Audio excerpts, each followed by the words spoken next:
പ്രത്യാശയുടെ ഉയർത്തെഴുന്നേൽപ്പിൽ പള്ളികളിലൊക്കെ പ്രത്യേക പ്രാർത്ഥനകളും ശുശ്രൂഷകളും ഒക്കെ നടന്നു. പീഡാനുഭവങ്ങളുടെയും കുരിശുമരണത്തിനും ശേഷം യേശുദേവൻ ഉയർത്തെഴുന്നേറ്റത്തിന്റെ ഓർമ്മ പുതുക്കി വിശ്വാസികളും വലിയ ആഘോഷത്തിലേക്ക് കടക്കുകയാണ്. അപ്പോൾ നമുക്ക് എങ്ങനെയൊക്കെയാണ് ആഘോഷങ്ങൾ, ഓരോ സ്ഥലത്തെയും വിവരങ്ങളൊക്കെ അറിയണ്ടേ? അപ്പോൾ ആദ്യം നമുക്ക് തിരുവനന്തപുരത്തേക്ക് പോകാം. ചന്തു ചന്ദ്രശേഖരുണ്ട്, പിന്നീട് കൊച്ചിയിൽ നിന്ന് ആസിഫ് ഉമ്മൂദ് ചേരും, കോഴിക്കോട് നിന്ന് രതീഷ് വാസുദേവനും, കോട്ടയത്ത് നിന്ന് ഗോകുൽ രമേശും ഒക്കെ നമുക്കൊപ്പം നമ്മുടെ ഹെലോ മലയാളത്തിൽ ചേരും. ആ വിശേഷങ്ങളൊക്കെ പങ്കുവയ്ക്കും. പക്ഷെ ആദ്യം പോകുന്നത് ചന്തുവിലേക്കാണ്. Chandu, good morning, happy Easter. എന്തായി ഈസ്റ്റർ ആഘോഷങ്ങളൊക്കെ? Good morning, happy Easter. എല്ലാവർക്കും ഹാപ്പി ഈസ്റ്റർ. ഞാനിപ്പോൾ നിൽക്കുന്നത് പാളയം സെന്റ് ജോസഫ് കത്തീഡ്രലിലാണ്. ഇവിടെ പ്രത്യേക ദിവ്യബലി പ്രാർത്ഥന ചടങ്ങുകൾ ആരംഭിച്ചിട്ടുണ്ട്. ഈസ്റ്ററുമായി ബന്ധപ്പെട്ട് നടക്കുന്ന പ്രത്യേക ദിവ്യബലിയാണ് പാളയം പള്ളിയിൽ ഇപ്പോൾ ആരംഭിച്ചിരിക്കുന്നത്. കഴിഞ്ഞ ദിവസം രാത്രി ഉയിർപ്പിന്റെ തിരുക്കർമ്മ ശുശ്രൂഷകൾ ഇവിടെ നടന്നു.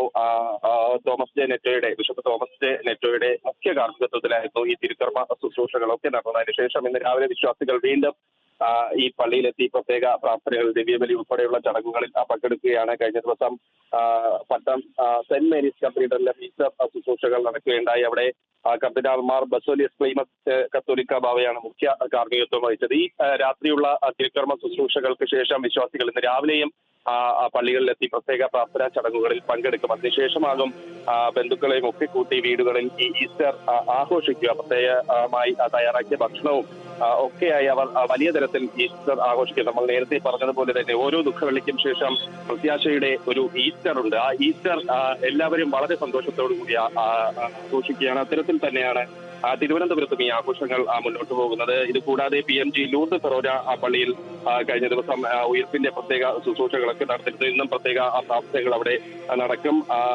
കർദിനാൾ ജോർജ് ആലഞ്ചേരിയാണ് അവിടെ മുഖ്യ കാർമ്മികത്വം ഈ ചടങ്ങുകൾക്ക് വഹിച്ചത്. കൂടാതെ വെട്ടുകാട് മാത്രേ ദേവൂസ് ദേവാലയത്തിലും പ്രത്യേക പ്രാർത്ഥനകൾ ഉണ്ടായിരുന്നു. ഇന്ന് രാവിലെ 7:30 അവിടെയും ദിവ്യബലി ഉൾപ്പെടെയുള്ള ചടങ്ങുകൾ നടക്കും. അപ്പോൾ ഇന്ന് പ്രധാനമായും പ്രത്യേക പ്രാർത്ഥനകളൊക്കെ രാവിലെ നടക്കുകയും അതൊരു 10:30 അവസാനിക്കുകയും അതിനുശേഷം ബന്ധുമിത്രാദികളൊക്കെ വീടുകളിൽ ഒത്തുചേരുകയും ആ ഒരു സന്തോഷം പങ്കുവയ്ക്കുന്ന ഒരു ത്തിന്റെ ഒരു കൂട്ടായ്മയിലേക്ക് കടക്കുകയൊക്കെ ചെയ്യും. എന്തായാലും നേരത്തെ സേതുലക്ഷ്മി സൂചിപ്പിച്ചതുപോലെ തന്നെ വളരെ പ്രത്യാശയോടുകൂടി ഒരു ഈസ്റ്ററിനെ വരവേൽക്കുകയാണ്. ഈസ്റ്റർ